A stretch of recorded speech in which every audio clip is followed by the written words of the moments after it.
बाद अब हम देखेंगे कि ये मार्कोनिकोव रूल के अकॉर्डिंगली एडिशन होती कैसे है, यानी कि थोड़ा सा हम मैकेनिज्म इसका स्टडी करेंगे। तो उसके लिए मैं एग्जांपल ले लेता हूँ वही HCl की ही। HCl आपको पता है कि एक वेरी स्ट्रॉन्ग एसिड है। ये लगभग 100% आयोनाइज हो जाता है in aqua solution to give H positive and Cl negative ions. अब जो अनसिमेट्रिकल एल्कीन हमने लिया था सबसे पहले, दैट वाज प्रोपीन, तो इसमें H पॉजिटिव जो है वो अटैक करेगा। अब यहां पर आप देख सकते हो, अगर मैं इन दोनों पाई बॉन्डेड कार्बन्स को नंबर दे दूं, नंबर 1 एंड 2, तो हमें देखना है कि ये H पॉजिटिव किसके ऊपर ज्यादा प्रेफरेबली अटैक करेगा, फर्स्ट कार्बन पे कि सेकंड कार्बन पे। तो यहां से मैं इसको दो पार्ट्स में करता हूं। जब H positive ion first carbon पे अटैक करेगा तब क्या होगा, H पॉजिटिव आयन जैसे ही इस कार्बन को अप्रोच करेगा, पाई इलेक्ट्रॉन्स इसी की तरफ ट्रांसफर हो जाएंगे। तो इस कार्बन के साथ पहले 2 हाइड्रोजन थे, अब 3 हाइड्रोजन अटैच हो जाएंगे। अब इस पाई बॉन्ड में एक इलेक्ट्रॉन है मिडिल कार्बन का, जिसके ऊपर मैंने नंबर 2 लिखा है। तो जब इन पाई इलेक्ट्रॉन्स को दोनों को इधर फर्स्ट कार्बन के ऊपर शिफ्ट किया हमने, तो ये second carbon will lose 1 electron, तो therefore it will acquire positive charge. अब इसी तरीके से अगर हम अटैक कंसिडर करें ओवर सेकंड कार्बन, तो तब क्या होगा, तो अगर H पॉजिटिव जाए इधर सेकंड कार्बन के ऊपर, तो पाई इलेक्ट्रॉन जो हैं वो इधर चले जाएंगे सेकंड कार्बन पे, और इस कार्बन और हाइड्रोजन में एक और बॉन्ड बनाने में यूज होंगे। तो यहां पर हो जाएगा CH2 और CH2। अगर पाई इलेक्ट्रॉन चले गए इस कार्बन पे मिडिल कार्बन के ऊपर, तो this carbon will lose 1 electron, तो देयरफॉर जो फर्स्ट कार्बन है इसके ऊपर 1 पॉजिटिव चार्ज आ जाएगा। तो जब मैंने आपको इंडक्टिव इफेक्ट करवाया था उसकी एप्लीकेशंस में मैंने आपको स्टेबिलिटी ऑफ रिएक्शन इंटरमीडिएट्स और उसमें स्टेबिलिटीज ऑफ कार्बोकेटाइन स्टडी करवाई थी। तो यहां पर आप देख सकते हो सेकेंडरी कार्बोकेटाइन है, पॉजिटिवली चार्ज कार्बन और इलेक्ट्रॉन डेफिशिएंट कार्बन के साथ दो दो इलेक्ट्रॉन रिलीजिंग ग्रुप्स अटैच्ड हैं जो इसकी इलेक्ट्रॉन डेफिशिएंसी को कंपेंसेट करते हैं।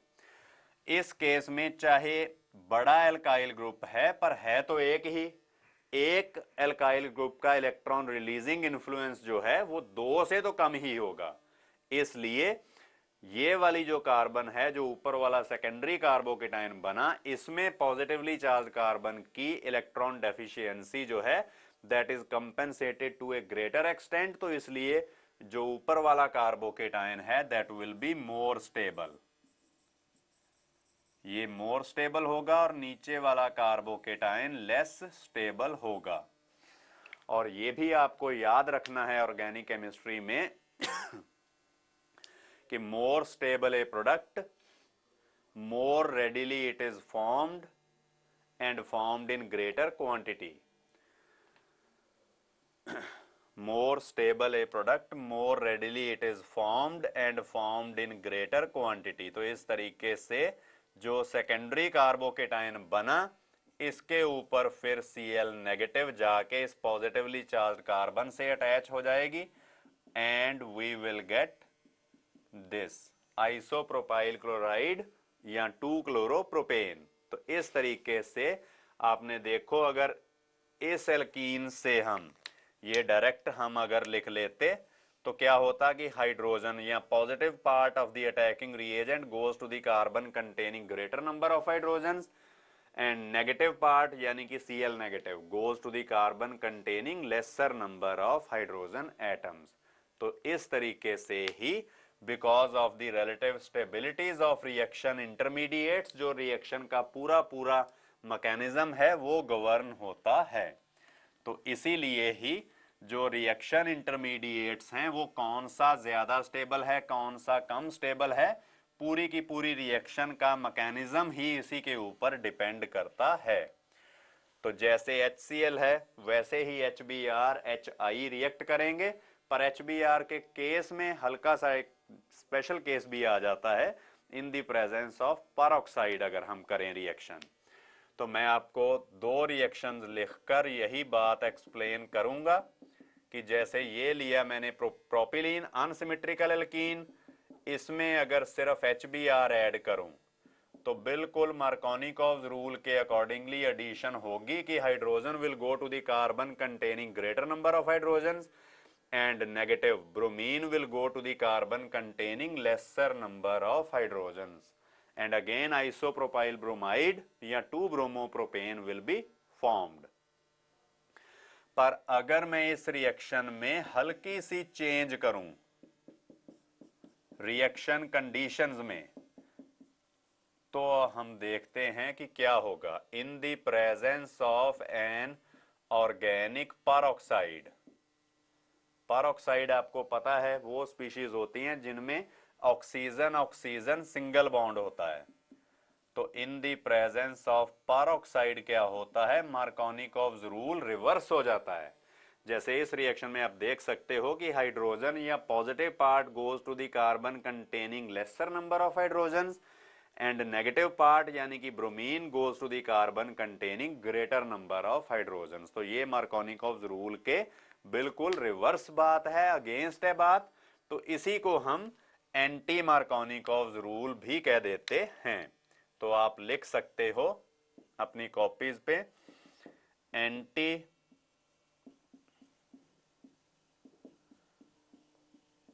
Markovnikov's rule.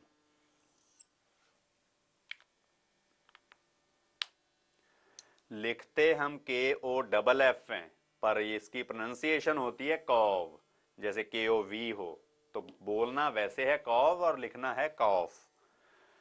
अब एंटी मार्कोनिकॉव्स रूल क्या है आप लिख लो। While addition of unsymmetrical, while addition of HBr, क्योंकि ये ज्यादातर HBr के केस में होगा, कुछ और केसेस में भी होगा, तो वहां पर इसको हम मॉडिफाई कर लेंगे। While addition of HBr across unsymmetrical alkenes, the positive across unsymmetrical alkenes in the presence of an organic peroxide। ये सिर्फ ऑर्गेनिक पेरोक्साइड की प्रेजेंस में होगा, अदरवाइज नहीं होगा। In the presence of an organic peroxide the positive part of the attacking reagent, यहां पर hydrogen है, the positive part of the attacking reagent goes to the carbon containing lesser number of hydrogens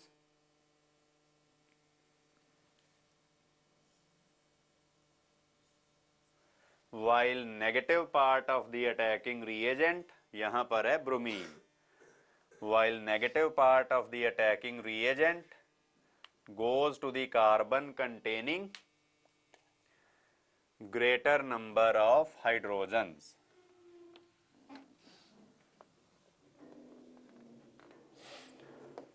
तो इसके बाद हम देखेंगे कि ये स्टेप बाय स्टेप कैसे मैकेनिज्म जो है प्रोसीड करता है। तो जो ऑर्गेनिक पेरोक्साइड लिखा है नॉर्मली ये होता है बेंजोइल पेरोक्साइड, बेंजोइल ग्रुप हम इसको बोलते हैं। और यहाँ पे पेरोक्साइड लिंकेज यानी कि ऑक्सीजन ऑक्सीजन सिंगल बॉन्ड होगा, तो दिस इज बेंजोइल पेरोक्साइड। यही होता है एक पेरोक्साइड जो ऑर्गेनिक कंपाउंड्स में कॉमनली प्रेजेंट होता है। इसमें आप देख सकते हो एक इलेक्ट्रॉन है इस ऑक्सीजन का और एक इलेक्ट्रॉन दूसरी ऑक्सीजन का, और दो दो लोन पेयर्स भी हैं दोनों ऑक्सीजन के ऊपर। तो इन the presence of ultraviolet light, और इसको थोड़ा बहुत अगर हम हीट करें तो इस बॉन्ड का हो जाएगा होमोलिसिस। जो ऑक्सीजन ऑक्सीजन सिंगल बॉन्ड है उसका होमोलिसिस हो जाएगा, यानी कि ये दो सेम पार्ट्स में ब्रेकअप हो जाता है इस तरीके से। तो this way we get to free radicals. ये तो इसमें आप देख सकते हो कि ऑक्सीजन के वैलेंस शेल में कितने इलेक्ट्रॉन्स हैं, दो ये बॉन्ड पेयर वाले और 2 लोन पेयर्स हैं, यहां पर 4, यहां पर 6 और एक 7। तो ऑक्सीजन के वैलेंस शेल में 7 इलेक्ट्रॉन्स हैं। Octet is incomplete. तो ऑक्टेट कंप्लीट करने के लिए इस ऑक्सीजन को एक इलेक्ट्रॉन चाहिए, तो ये एक इलेक्ट्रॉन कहां से खींचेगी?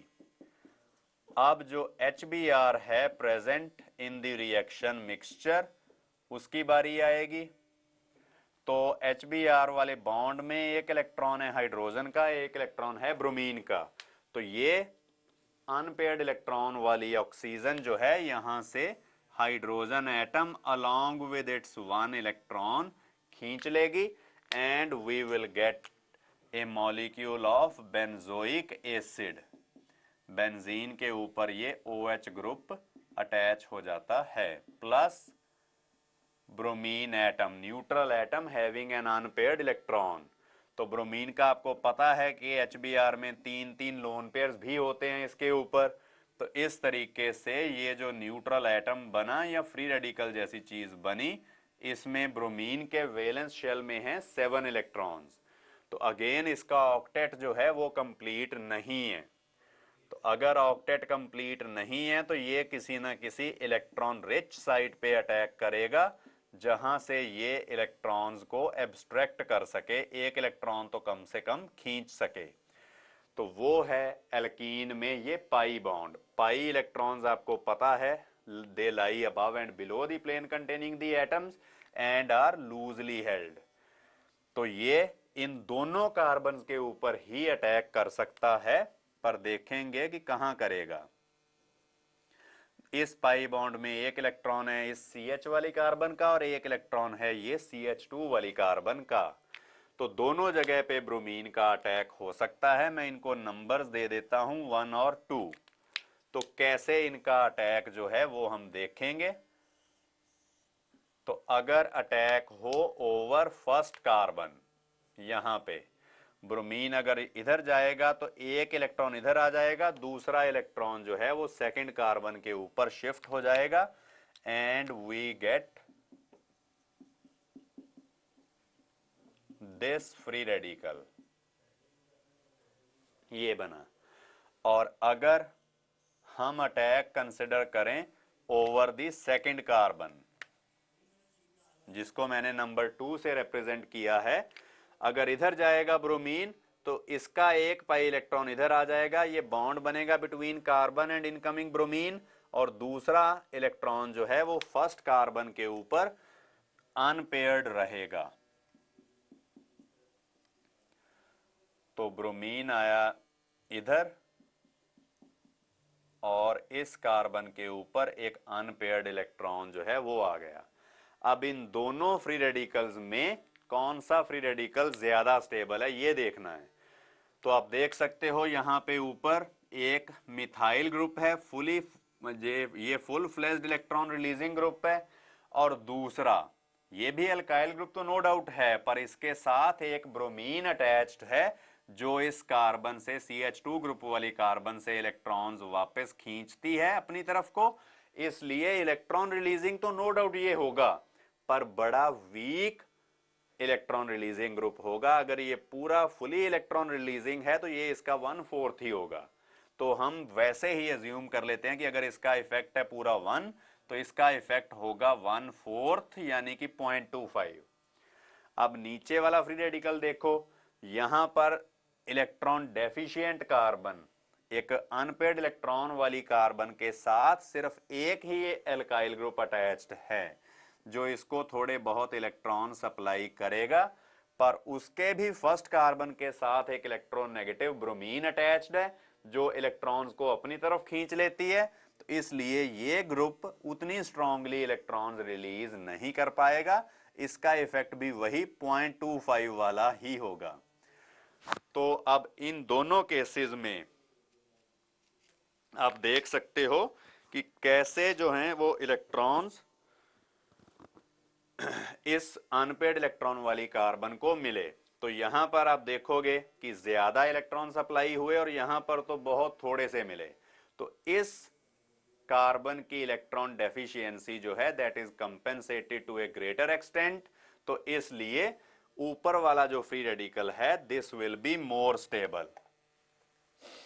तो यहां पे हम लिख सकते हैं दिस इज मोर स्टेबल, क्योंकि इसमें इलेक्ट्रॉन डेफिशिएंसी जो है वो ज्यादा कंपेंसेट हुई है, और नीचे वाला जो है दिस इज लेस स्टेबल। तो ये भी आपको पता है कि more stable A product more readily it is formed and formed in greater quantity. तो इसलिए जो ये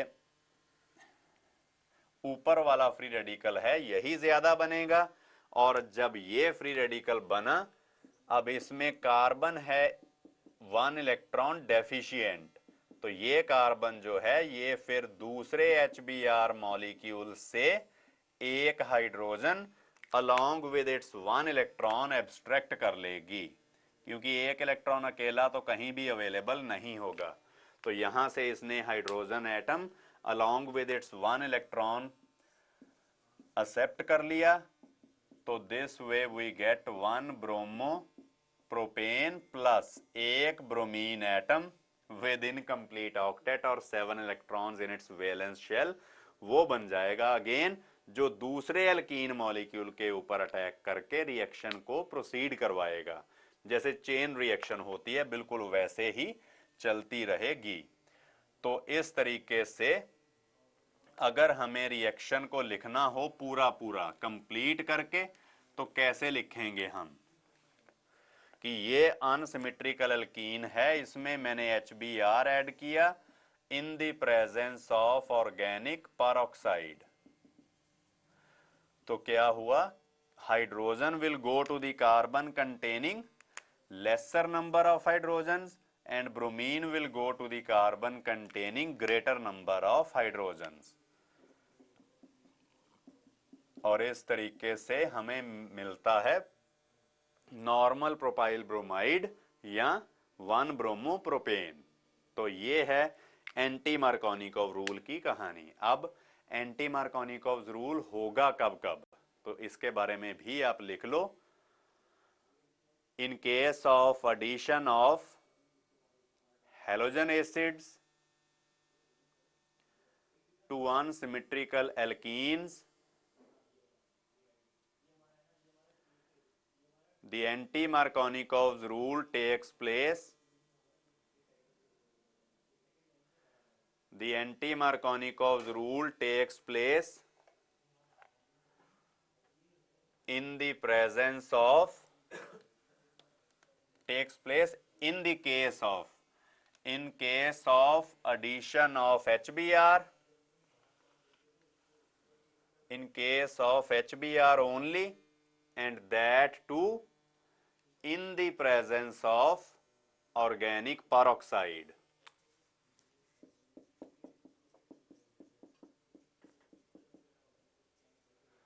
अब जैसे अगर ये वाला एल्कीन हो, कोई अनसिमेट्रिकल एल्कीन है, इसमें सिर्फ HBr ही लिखा हो एरो के साथ, या इसमें कंडीशंस में ऑर्गेनिक पेरोक्साइड अगर नहीं लिखा, तब एंटी मार्कोनिकोव रूल नहीं चलेगा, तब HBr की एडिशन भी मार्कोनिकोव रूल के अकॉर्डिंगली ही होगी, तो ये प्रोडक्ट बनेगा।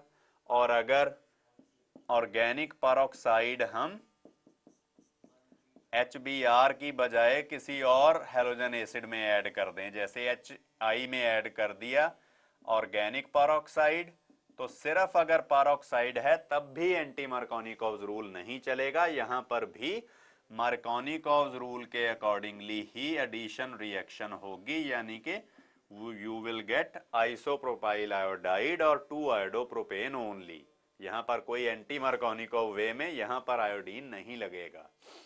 तो इसलिए anti Markovnikov rule halogen acids में सिर्फ HBr के केस में चलेगा, और वो भी तब जब ऑर्गेनिक पेरोक्साइड प्रेजेंट है। अगर ऑर्गेनिक पेरोक्साइड प्रेजेंट नहीं है तब कोई एंटी मार्कोनिकोव रूल के अकॉर्डिंगली एडिशन रिएक्शन नहीं होगी।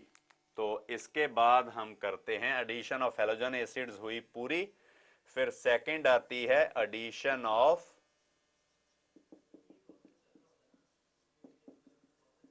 H2SO4 sulphuric acid. अब सल्फ्यूरिक एसिड जो है इसका भी आपको स्ट्रक्चरल फॉर्मूला पता होगा। यहां पर होता है कोऑर्डिनेट बॉन्ड, दो कोऑर्डिनेट बॉन्ड्स होते हैं विद ऑक्सीजन, और ये डी पाई पी पाई ओवरलैपिंग के बाद हो जाते हैं डबल बॉन्ड्स। तो चाहो तो कोऑर्डिनेट बॉन्ड बना के शो कर दो, चाहो तो डबल बॉन्ड बना के शो कर दो। अब H2SO4 कैसे आयोनाइज होगा? तो ये ऑक्सी एसिड है सल्फर का, तो किसी भी नॉन मेटल का अगर कोई ऑक्सी एसिड है तो तब only those hydrogens are lost as H positive ions which are directly attached to oxygen। तो जो ऑक्सीजन के साथ हाइड्रोजन अटैच्ड है वो यहां से लूज हो जाएगा, leaving it's electron over oxygen. तो इस तरीके से ये लूज होगा। अब negative part of the attacking reagent H2SO4 होगा ये आयन, एनायन, और पॉजिटिव पार्ट होगा हाइड्रोजन। और इसी को हम इस तरह से भी लिख सकते हैं OSO3H। इस O के ऊपर है लोन पेयर और नेगेटिव चार्ज, उसके बाद सल्फर और 3 ऑक्सीजन और फिर हाइड्रोजन। तो ये बाइसल्फेट आयन जिसको हम HSO4 नेगेटिव लिखते हैं नॉर्मली, उसको बेटर वे में हम इस तरीके से ही लिखेंगे। तो अगर हम लें सिमेट्रिकल एल्कीन तब तो कोई बात नहीं है, क्योंकि हमारे पास जो अटैकिंग रिएजेंट है या जो एडिशन होनी है जिसकी अडेंडम है जो, दैट इज अनसिमेट्रिकल। तो मार्कोनिकोव रूल या एंटी मार्कोनिकोव रूल वाला चक्कर यहाँ पे हो सकता है। पर अगर एल्कीन ही सिमेट्रिकल है तो तब तो कोई बात ही नहीं है, जिस तरफ मर्जी हाइड्रोजन लगा दो और दूसरी तरफ हम OSO3H लगा देंगे। तो क्या नाम है इसका? इथाइल हाइड्रोजन सल्फेट, जो कॉमनली हम इसको कहते हैं बाइसल्फेट या हाइड्रोजन सल्फेट। पर अगर हम H2SO4 की एडिशन करें ओवर एन अनसिमेट्रिकल एल्कीन, जैसे मैं यहां पर एग्जांपल यूज कर रहा हूं प्रोपीन की, तो this is an unsymmetrical alkene. Double bond की एक तरफ है CH2 ग्रुप और दूसरी तरफ CH3 ग्रुप है। तो यहां पर भी मार्कोनिकोव्स रूल ही चलेगा, यानी कि hydrogen will go to the carbon containing greater number of hydrogens. तो यहां पर CH3 हो जाएगा, और जिस कार्बन के पास लेसर नंबर ऑफ हाइड्रोजन्स हैं उसके ऊपर नेगेटिव पार्ट जो है, जो बाइसल्फेट ग्रुप है, वो जाके अटैच होगा। तो इस तरीके से जो H2SO4 की एडिशन है, किसी भी जो अनसिमेट्रिकल रिएजेंट होता है उसकी एडिशन हमेशा मार्कोनिकोव्स रूल या एंटी मार्कोनिकोव्स रूल के अकॉर्डिंगली ही होगी। तो इसके बाद जो है हमारे पास रिएक्शन, उसमें हम करते हैं एडिशन ऑफ वाटर। फोर्थ है एडिशन ऑफ वाटर, जिसको हम हाइड्रेशन ऑफ एल्कीन्स भी बोल देते हैं कॉमनली, क्योंकि वाटर की एडिशन को हाइड्रेशन ही कहा जाता है। तो पहले आप करोगे डायरेक्ट हाइड्रेशन, तो इसके ऊपर आप लिख सकते हो डायरेक्ट हाइड्रेशन, यानी कि वाटर की direct addition in the presence of a mineral acid. Mineral acid मतलब HCl हो थोड़ा बहुत, या HNO3 हो, या H2SO4 हो, जो मर्जी आप ऑक्सो एसिड यहां पर यूज कर लोगे। वाटर की आपको पता है आयोनाइजेशन कैसे होती है, H पॉजिटिव और OH नेगेटिव, ये है पॉजिटिव पार्ट, और OH नेगेटिव है negative part of the attacking reagent. पर क्योंकि एल्कीन हमारे पास जो है वो सिमेट्रिकल है, तो इसलिए जिधर मर्जी हाइड्रोजन लगा दो, जिधर मर्जी OH ग्रुप लगा दो, कोई फर्क नहीं पड़ेगा। पर अगर जो हमारा एल्कीन हो वो अनसिमेट्रिकल हो, तो अब यहां पर मार्कोनिकोव्स रूल फॉलो होगा कि positive part of the attacking reagent, that is hydrogen, will go to the carbon containing greater number of hydrogens, and negative part of the attacking reagent यानी कि OH negative will go to the carbon containing lesser number of hydrogens. तो इस तरीके से आपको मिलेगा isopropyl alcohol या propane two ol. तो ये है डायरेक्ट हाइड्रेशन। तो फिर आप लिख सकते हो सब हेडिंग इनडायरेक्ट हाइड्रेशन। तो जो इनडायरेक्ट हाइड्रेशन करनी है ये हम 2 स्टेप्स में करेंगे। मतलब करना तो वाटर ही ऐड है, पर करना है थोड़ा इनडायरेक्टली। पहले हम H2SO4 ऐड करेंगे जो हमने इससे पहले रिएक्शन करी है। तो यहां पे आपको मिलेगा इथाइल हाइड्रोजन सल्फेट। फिर इस इथाइल हाइड्रोजन सल्फेट का हम हाइड्रोलिसिस करेंगे by heating it with boiling water. Water डाल के इसको थोड़ा सा बॉयल करेंगे तो तब इथेनॉल और H2SO4 बन जाएगा। यानी कि अब आप देख सकते हो कि H2SO4 जो है that is regenerated at the last step. तो इस तरीके से एसिड इस रिएक्शन में कैटलिस्ट का काम करता है। जो भी स्पीशीज रीजनरेट हो जाए at the end of the reaction तो उसको हम कैटलिस्ट ही कहते हैं कॉमनली। तो इस तरीके से जो इनडायरेक्ट हाइड्रेशन ऑफ वाटर है that is catalysed by acids. तो बिल्कुल इसी तरीके से ही हम जो अनसिमेट्रिकल एल्कीन है प्रोपीन, उस केस में भी हाइड्रेशन रिएक्शन देख सकते हैं। जैसे ये लिया प्रोपीन, इसमें पहला स्टेप है एडिशन ऑफ सल्फ्यूरिक एसिड। तो कैसे होगा? Positive part hydrogen will go to the carbon containing greater number of hydrogen, यानी कि हाइड्रोजन जाएगी CH2 वाली कार्बन के ऊपर, और negative part OSO3H will go to the carbon containing lesser number of hydrogen atoms. तो इस तरीके से ये बनेगा आपके पास एल्काइल हाइड्रोजन सल्फेट। और फिर इसका करना है हाइड्रोलिसिस, यानी कि वाटर डाल के इसको बॉयल करना है सिंपली। तो अब H2SO4 जो है that will be regenerated and we will get an alcohol. तो नेट रिएक्शन है यहां पर, ये आप देख सकते हो कि ये रिएक्टेंट था और ये बना है हमारा मेन प्रोडक्ट। तो नेट रिएक्शन क्या है? जस्ट एडिशन ऑफ वाटर या हाइड्रेशन, कि CH2 वाली कार्बन को हाइड्रोजन मिला और CH वाली कार्बन को OH ग्रुप मिला। एक तरफ हाइड्रोजन ऐड हुआ, एक तरफ OH ग्रुप। तो this is nothing but hydration reaction. तो इस तरीके से आपने स्टडी की direct hydration and indirect hydration reaction जो स्टेप्स में होती है।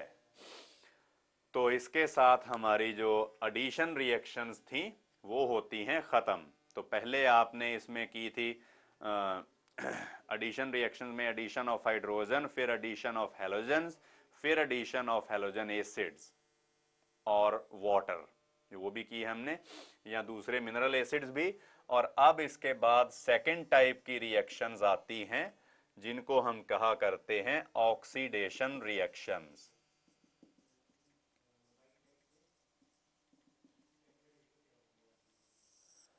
ऑक्सीडेशन रिएक्शंस में फर्स्ट टाइप है कंबस्चन। कंबस्चन रिएक्शन होती है complete oxidation in excess of air. Combustion, तो कंबस्चन रिएक्शन जो है वो एल्कीन्स में कैसे प्रोसीड करेगी? हम सिंपलेस्ट एल्कीन कंसिडर कर रहे हैं यहां पर इथिलीन या इथीन। इसमें करेंगे ऐड O2। ये आपने थर्मोडायनेमिक्स चैप्टर में एंथैल्पी ऑफ कंबस्चन लिखते टाइम भी सीखा था कि जितने भी कार्बन हैं these will be converted to CO2 gaseous, 2 moles of CO2 बनेंगे। और जितने भी हाइड्रोजन हैं, 4 हाइड्रोजन है, तो these will be converted to water. तो नेट ऑक्सीजन कितनी लगी? 2 इंटू 2 4 प्लस 2 6, 6 हाइड्रोजन के एटम्स लगे। तो वो हम यहां पर 3O2 लिख देंगे। इस तरीके से हम बैलेंस्ड इक्वेशन लिख सकते हैं, plus lot of heat will be produced. तो इसी तरीके से ही अगर आपको कोई हायर एल्कीन दिया गया हो तो उसके लिए भी आप एंथैल्पी ऑफ कंबस्चन वाली रिएक्शन लिखकर जो कंप्लीट ऑक्सीडेशन है वो कर लोगे।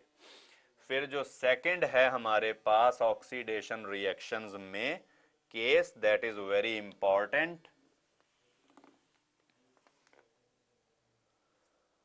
वो है oxidation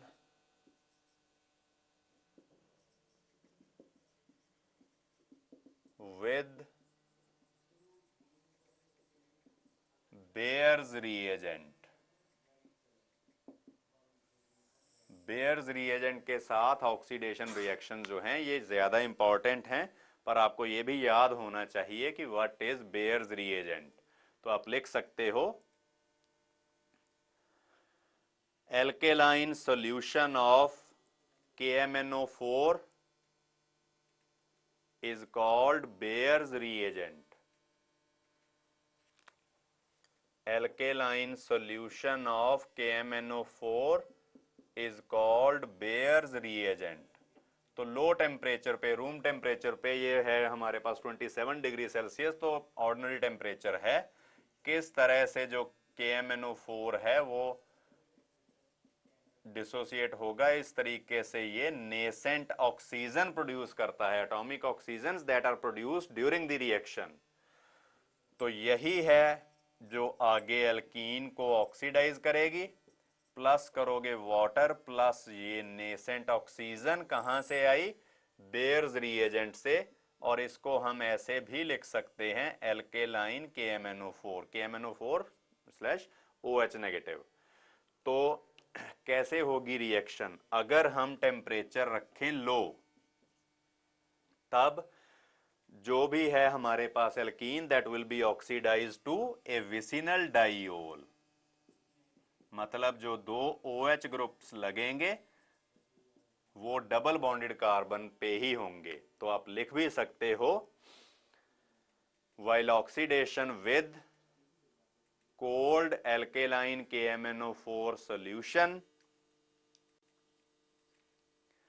alkenes are oxidized to vicinal diols.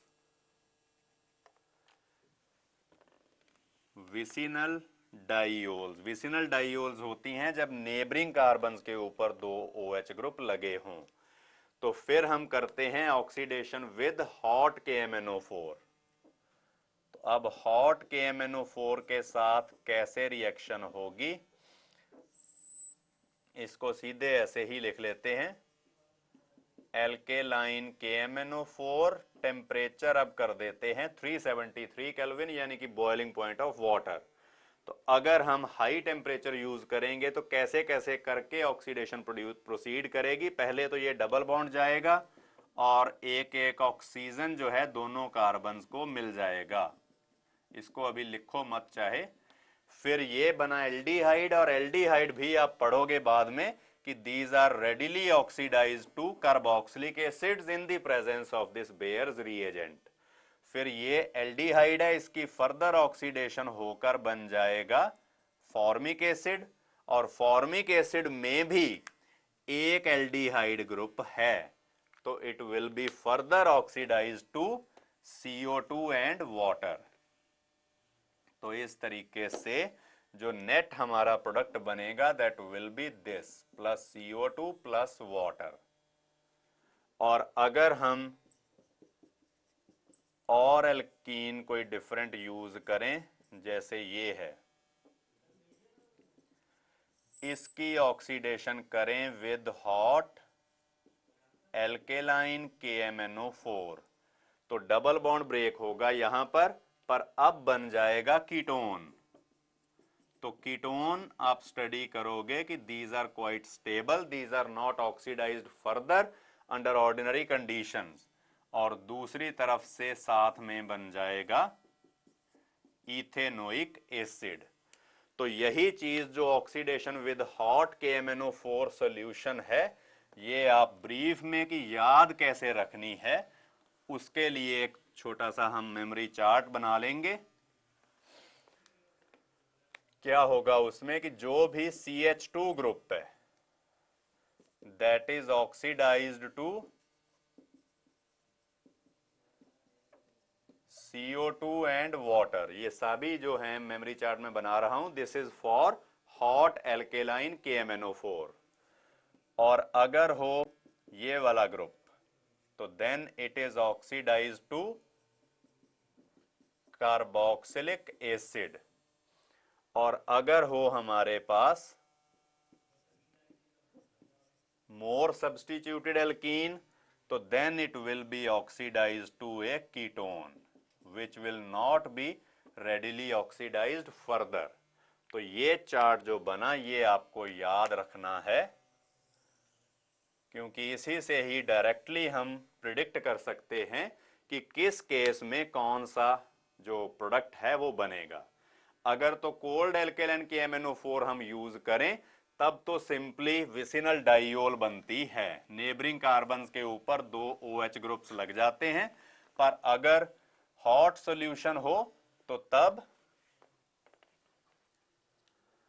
3 cases बनते हैं डिफरेंट ऑक्सीडेशन प्रोडक्ट्स वाले।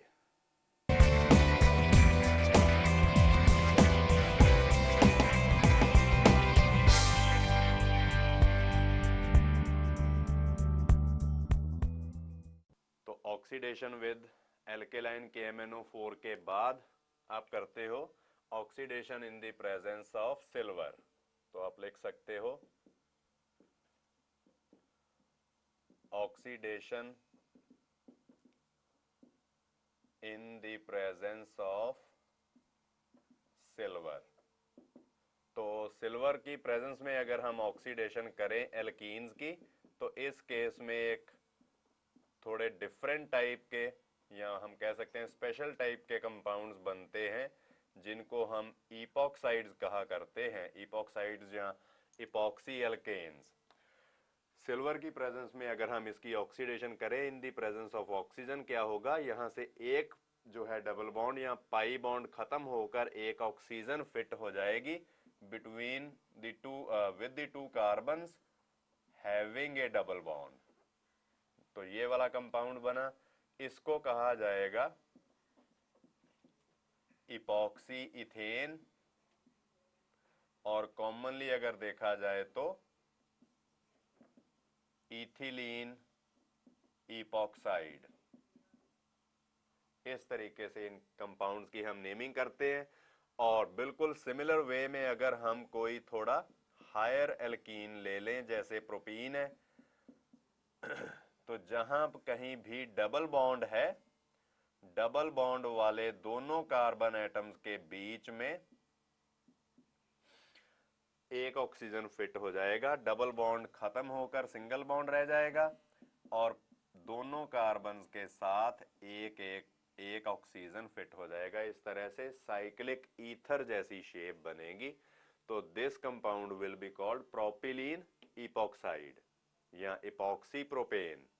तो इस तरीके से oxidation in the presence of silver जो है वो होती है।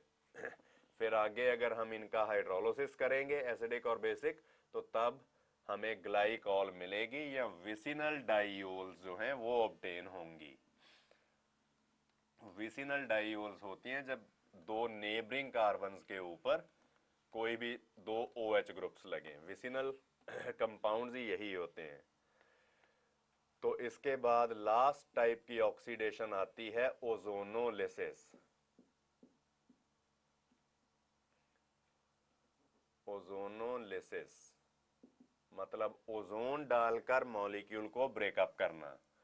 ये वाली रिएक्शन जो है it is one of the most important reactions in oxidation reactions of alkenes. Ozonolysis आप एल्कीन्स में भी करोगे, एल्काइंस में भी करोगे और आगे एरीन्स में भी करोगे, just like the other oxidation reactions. तो बड़ी सिंपल है, ये 2 स्टेप्स में की जाएगी रिएक्शन। पहले स्टेप में जैसे मैंने ये सिंपलेस्ट एल्कीन लिया इथिलीन, इसमें हम ओजोन ऐड करेंगे। सॉल्वेंट हमेशा कोई non polar non aqueous solvent हम यूज करेंगे लाइक CCl4।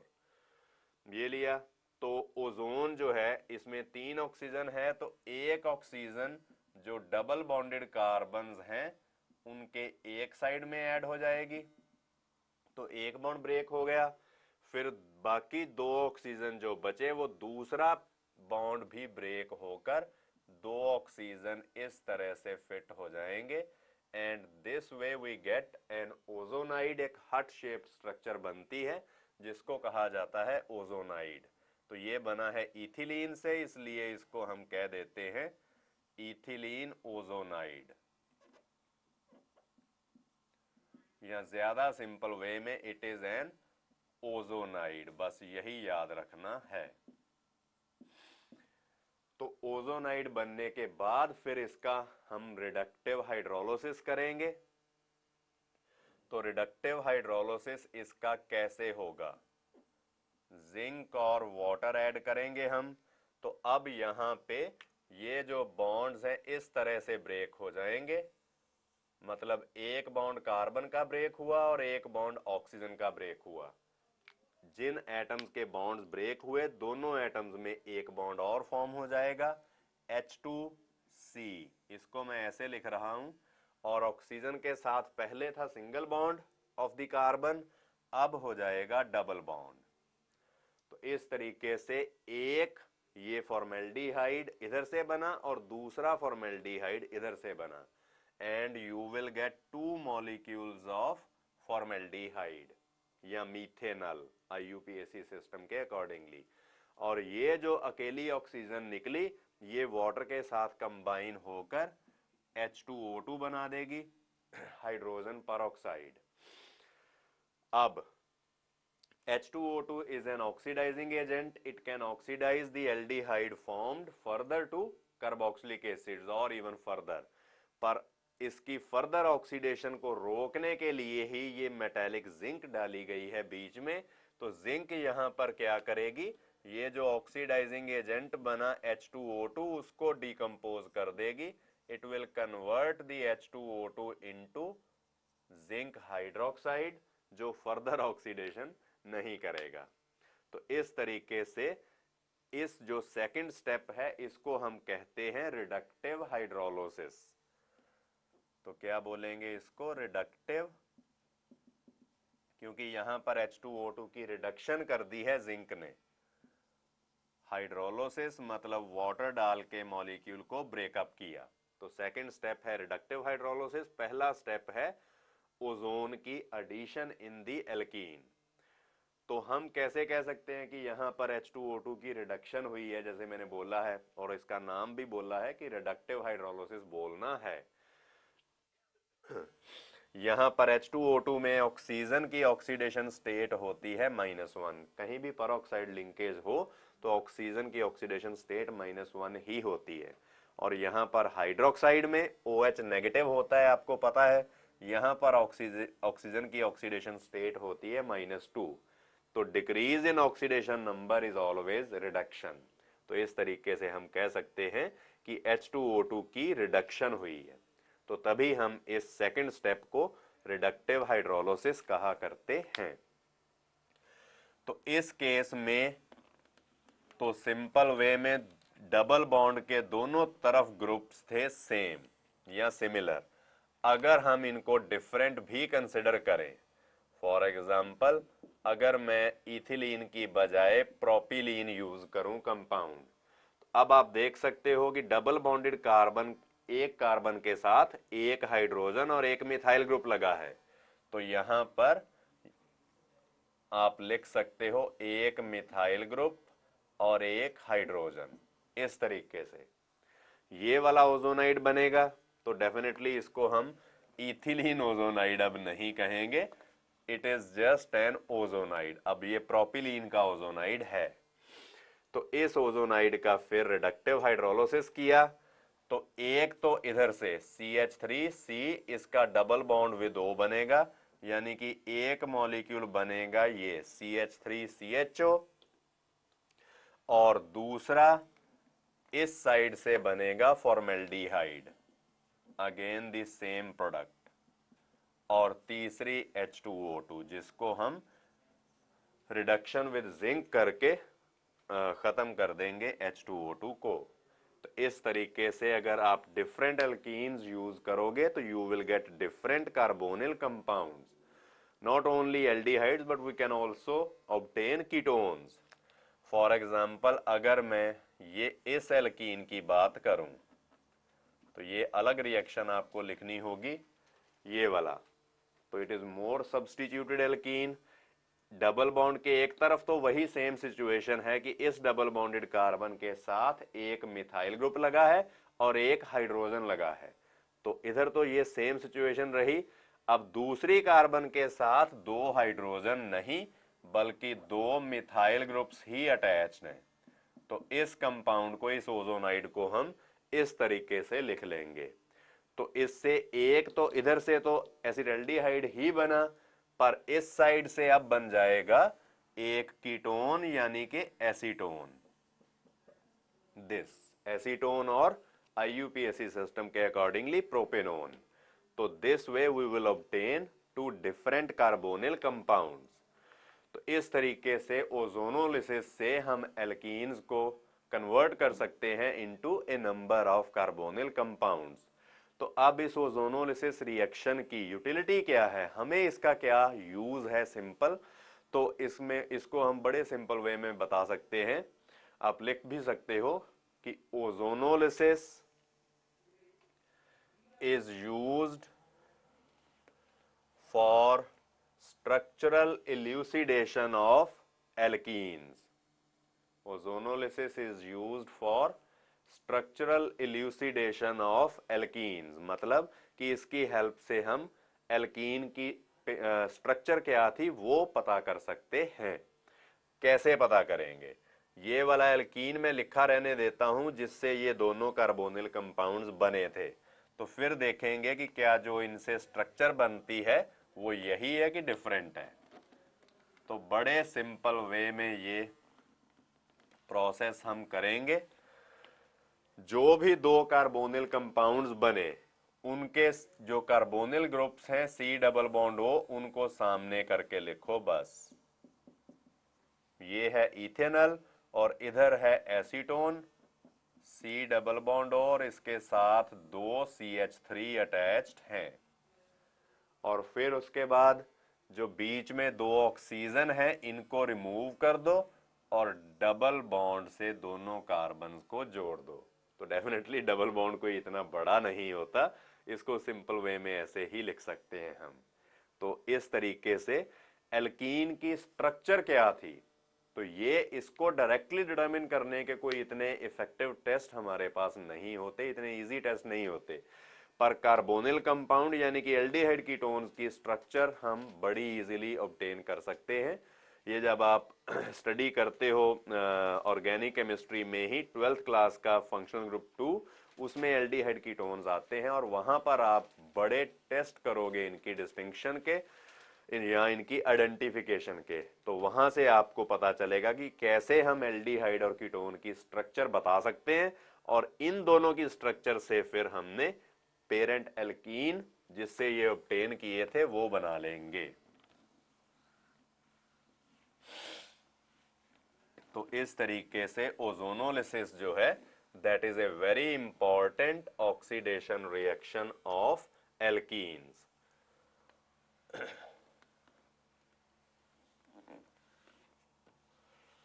तो ओजोनोलिसिस के बाद जो लास्ट टाइप की रिएक्शंस बचती हैं एल्कीन्स में, those are called polymerisation reactions.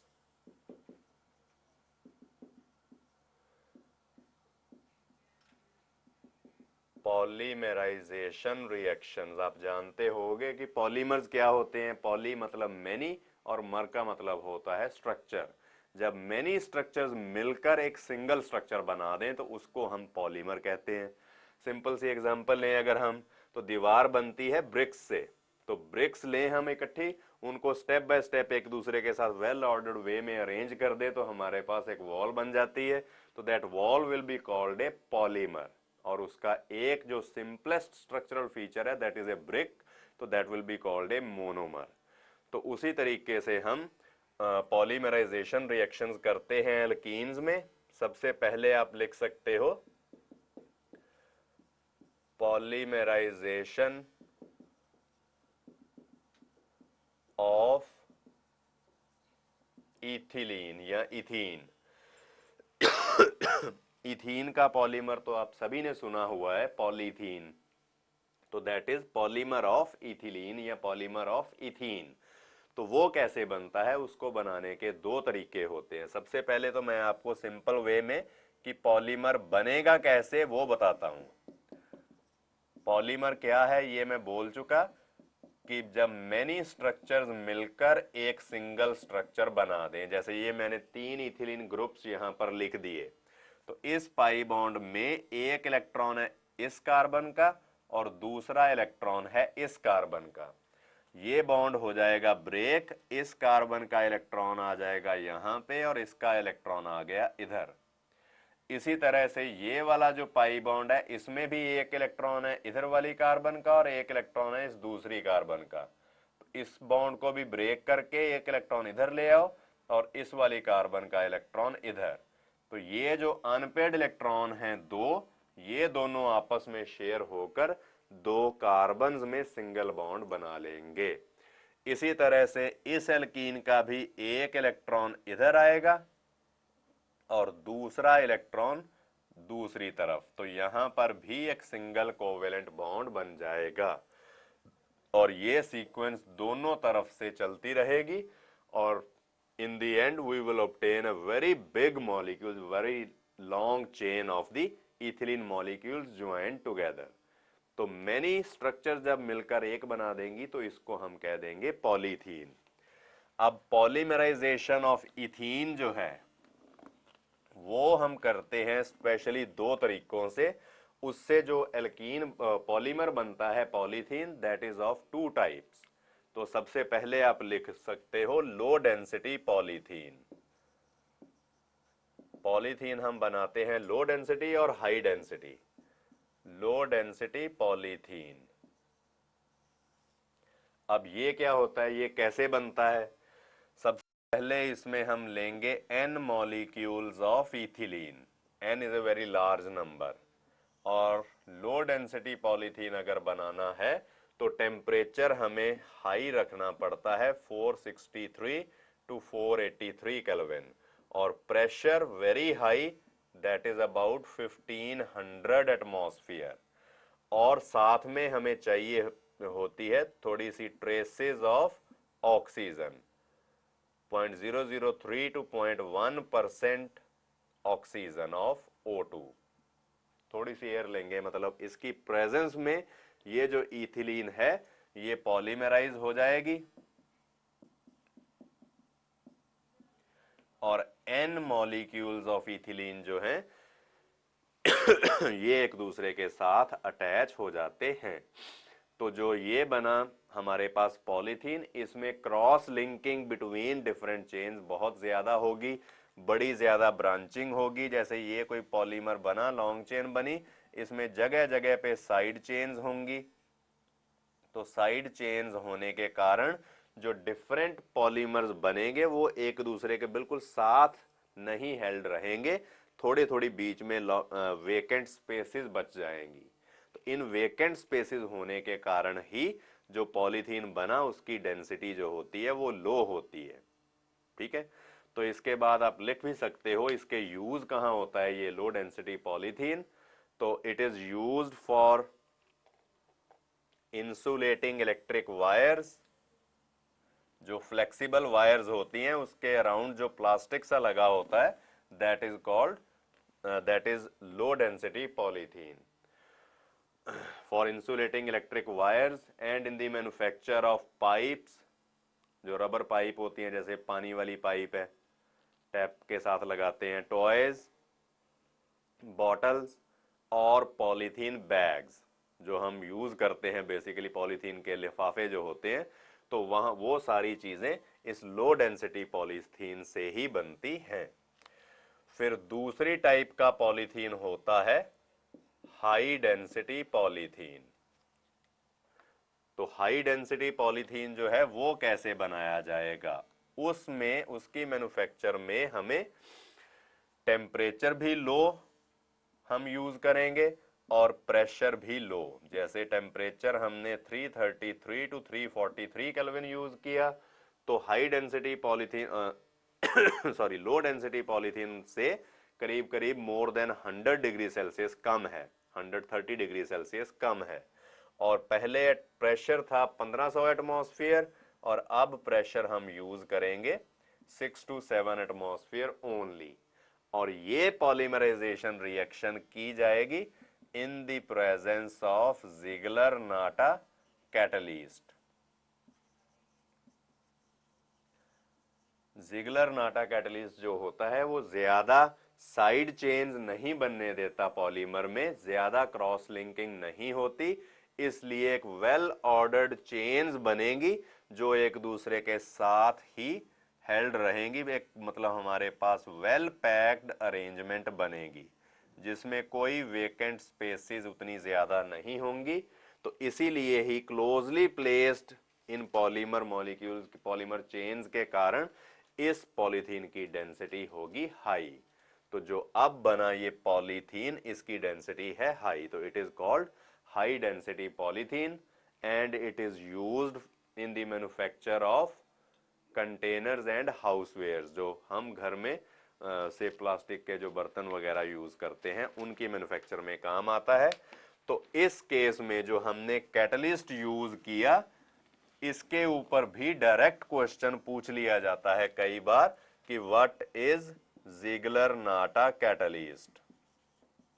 तो इसको याद रखना है आप लोगों ने, ज़िग्लर-नाटा कैटलिस्ट ये क्या होता है। तो आप लिख सकते हो, it is a mixture of trimethyl aluminium, it is a mixture of trimethyl aluminum and titanium tetrachloride and titanium tetrachloride, इन दोनों के मिक्सचर को हम ज़िग्लर-नाटा कैटलिस्ट कहते हैं। और यही मिक्सचर जो है, यही कैटलिस्ट जो है, ये करता है क्या कि जो हमारे पास क्रॉस लिंकिंग हो रही थी बिटवीन डिफरेंट चेन्स उसको स्टॉप कर देता है।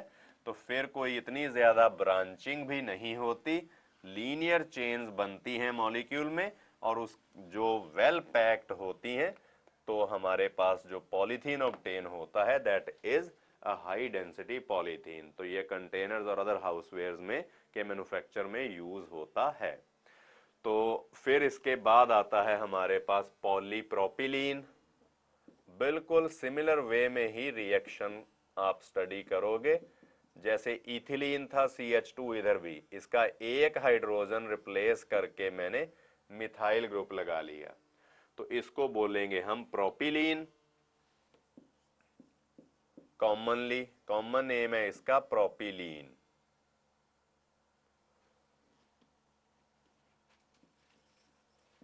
और इसका पॉलीमर जो बनेगा that will be called polypropylene. तो इसकी अगर हम पॉलीमराइजेशन करवाएं तो देन यू विल ऑब्टेन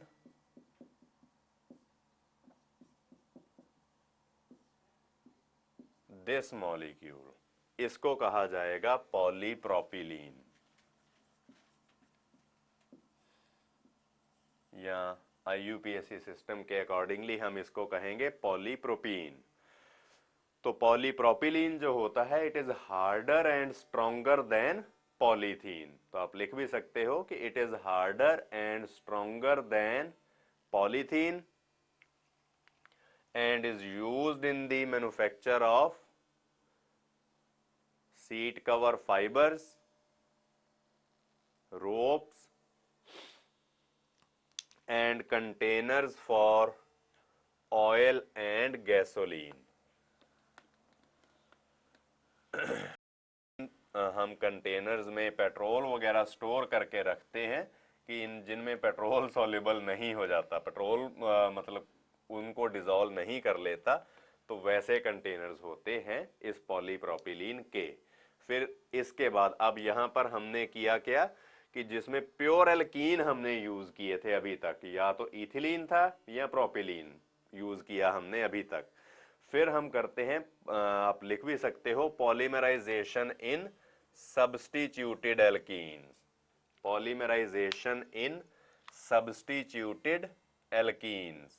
तो जैसे हमने अभी किया था पॉलीप्रोपिलीन, वैसे ही एक CH2 ग्रुप में से एक हाइड्रोजन रिप्लेस करके क्लोरीन लगा दी। तो यहां पर आपको याद रखना है कि ये वाला जो ग्रुप है जो मैंने ब्लू सर्कल में डाला है it is called vinyl group, और इसके साथ लगी है क्लोरीन, तो इस कंपाउंड का कॉमन नेम क्या होगा, vinyl chloride. It is called vinyl chloride. इसके अगर हम n मॉलिक्यूल्स यूज करें और पॉलीमराइजेशन करवा दें, नो डाउट कुछ कंडीशंस होंगी पॉलीमराइजेशन की हेल्प के लिए, जैसे टेम्परेचर, प्रेशर या कोई कैटलिस्ट वगैरह, वो तो होंगी ही। अगर इसकी पॉलीमराइजेशन करवाई जाए तो जो पॉलीमर ऑब्टेन होता है दैट अपीयर्स लाइक दिस, ऐसे यूनिट्स, n यूनिट्स एक दूसरे के साथ सीधे सीधे अटैच हो जाते हैं, तो इसको हम कहेंगे पॉलीविनाइल क्लोराइड।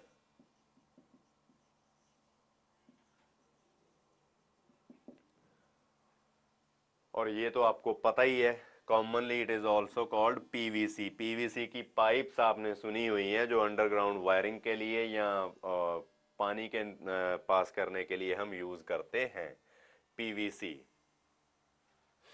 फिर इसके बाद नेक्स्ट आती है polymerisation of vinyl cyanide. Vinyl group है ये, और इसके साथ साइनाइड ग्रुप लगा दिया जाए तो it is called polyvinyl cyanide, और it is also called acrylonitrile. इस जो ब्लू सर्कल में है group, it is also called an acrylo group. तो एक्रिलोनाइट्राइल है ये। जब इसकी पॉलीमराइजेशन हम करेंगे तो you will get poly acrylonitrile. तो अब हमारे पास बनेगा पॉली एक्रिलो नाइट्राइल। पॉली से P, एक्रिलो से A और नाइट्राइल से N, कॉमनली पैन। और इसको और भी कहा जाता है पॉली एक्रिलो नाइट्राइल और पैन और Orlon. And it is used for the manufacture of, आप लिख सकते हो, and it is used in the manufacture of synthetic fibres. जो सिंथेटिक फाइबर्स होते हैं उनके जो रेशे वो पैन से बनाए जाते हैं, पॉलीएक्रिलोनाइट्राइल से बनाए जाते हैं या ऑरलॉन से बनाए जाते हैं। तो फिर इसके बाद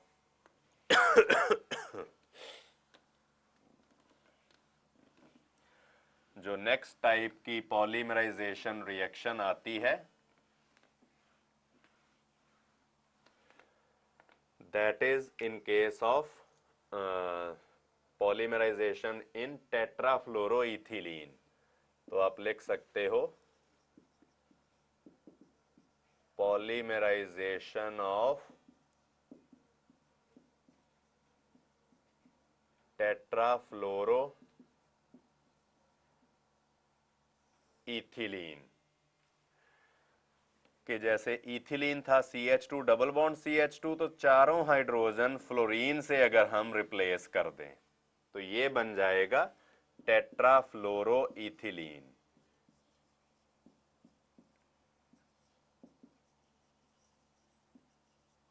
तो इसकी हमें पॉलीमराइजेशन करनी है।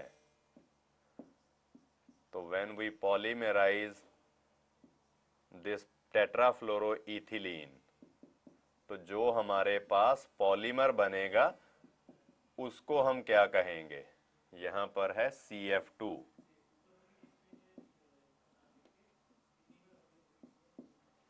N मॉलिक्यूल्स एक दूसरे के साथ अटैच हो गए, एक लीनियर चेन बनी, तो it will be called poly tetrafluoro ethylene,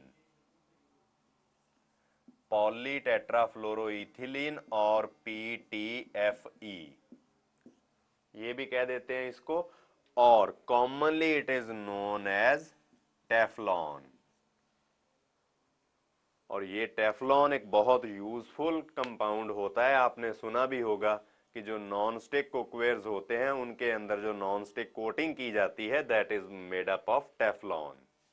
और इसके अलावा जो आजकल बड़ी कलरफुल गाड़ियां आती हैं तो उनके पेंट्स वगैरह की प्रिजर्वेशन के लिए कि वो जल्दी खराब ना हो, ऊपर उसके टेफ्लॉन कोटिंग भी कर दी जाती है। तो इस तरीके से टेफ्लॉन जो है ये बहुत एक हमारे लिए यूजफुल कंपाउंड है। अब यहां पर देखो आप, जो रिएक्टेंट था हमारा इनिशियल टेट्राफ्लोरोइथिलीन, इसमें 4 फ्लोरीन लगे हुए हैं। और आपको पता है कि फ्लोरीन जो है F2 gas, that is a highly reactive gas, ये एक्सप्लोसिव रिएक्शंस करती है। तो फ्लोरीन वाले कंपाउंड जो भी बनाने हो हमें, वो कोई इजी प्रोसेस नहीं होता, बड़े डिफिकल्ट प्रोसेसेस होते हैं। तो इनके लिए हमें कई स्पेशल कंडीशंस का भी ध्यान रखना पड़ता है इनको बनाने के लिए, इसीलिए ही ये बड़े कॉस्टली होते हैं। तो तभी जो टेफ्लॉन है that is a very costly polymer, बहुत महंगा होता है। नॉन स्टिक कुकवेयर्स भी काफी महंगे होते हैं। पर आपने सुना होगा कई बार, जो ये गलियों में होते हैं बर्तन बेचने वाले, नॉन स्टिक कुकवेयर बड़े सस्ते वो है, वो बेचते हैं। तो वो कैसे करेंगे हम? तो आपको पता है मिलावट किस चीज में नहीं होती। तो जो टेफ्लॉन बना, अब उसमें मिलावट करेंगे। वो क्या, किससे बना था? टेट्राफ्लोरोइथिलीन से। तो उसकी एक फ्लोरीन रिप्लेस कर दी विद क्लोरीन, यानी कि यहां पे CFCl यूज कर लिया। अगर इसकी पॉलीमराइजेशन हम करें तो अब देखो, 4 की बजाय हमने अब 3 फ्लोरीन लगाए हैं। तो 25% कॉस्ट तो यहीं पे खत्म हो गई, कम हो गई। तो अगर इसकी पॉलीमराइजेशन की जाए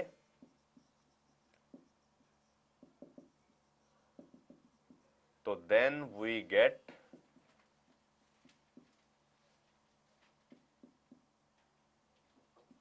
दिस पॉलीमर। तो इसको हम कहते हैं polychloro trifluoro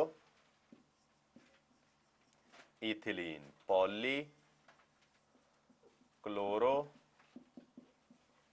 trifluoro ethylene commonly. तो क्या हुआ, PC, ट्राई से T, फ्लोरो से F और इथिलीन से E, PCTFE। तो इसकी प्रॉपर्टीज भी काफी टेफ्लॉन जैसी होती हैं, पर उससे काफी ये चीप होगा। तो इसीलिए ही इसको हम यूज कर सकते हैं फॉर मेकिंग थोड़ा चीपर एक नॉन स्टिक कोटिंग। तो इसके बाद हम करते हैं पॉलीमराइजेशन ऑफ स्टाइरीन। तो स्टाइरीन भी एक बड़ा कॉमन कंपाउंड है। बेंजीन तो आपको पता ही है, बेंजीन के ऊपर अगर CH3 ग्रुप लगा दिया जाए तो दैट इज कॉल्ड टोलुइन। और अगर बेंजीन के ऊपर हम विनाइल ग्रुप लगा दें, जैसे पहले हमने vinyl cyanide, vinyl chloride use किया था, तो बिल्कुल वैसे ही ये हमने बनाया विनाइल बेंजीन, जिसको कॉमनली हम कह देते हैं स्टाइरीन।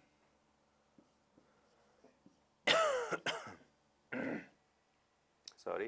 तो स्टाइरीन की अगर हम पॉलीमराइजेशन रिएक्शन करें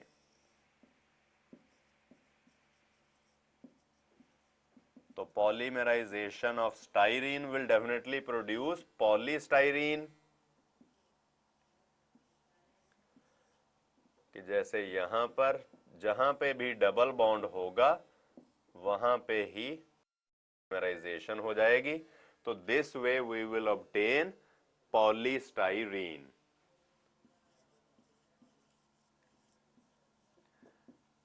तो पॉलीस्टाइरीन भी एक बड़ा यूजफुल कंपाउंड होता है।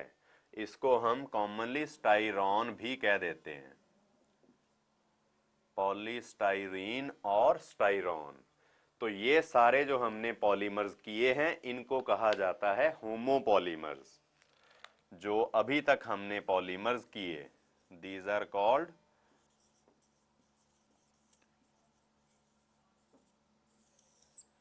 होमोपॉलीमर्स।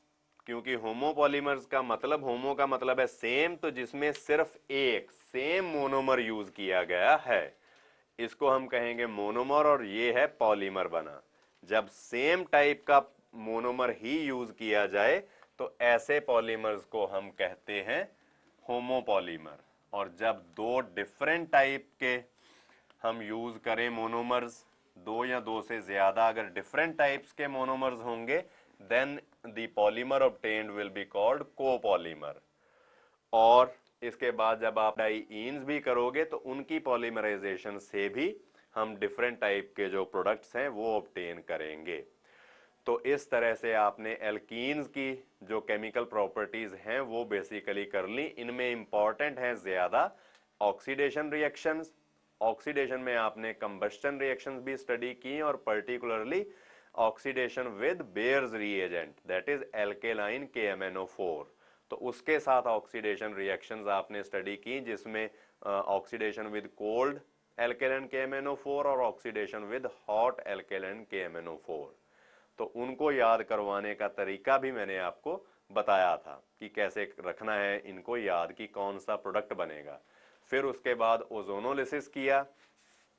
तो ओजोनोलिसिस थी इसकी जो मतलब ऑक्सीडेशन में वेरी इंपॉर्टेंट रिएक्शन होती है। तो उसके बाद हम करते हैं जो पॉलीमराइजेशन रिएक्शंस की हैं, तो ये भी वेरी सिंपल है वैसे। तो पॉलीमर्स चैप्टर जब आएगा तो उसमें यही रिएक्शन जो है ये सारा कुछ हम पूरी डिटेल में स्टडी करते हैं।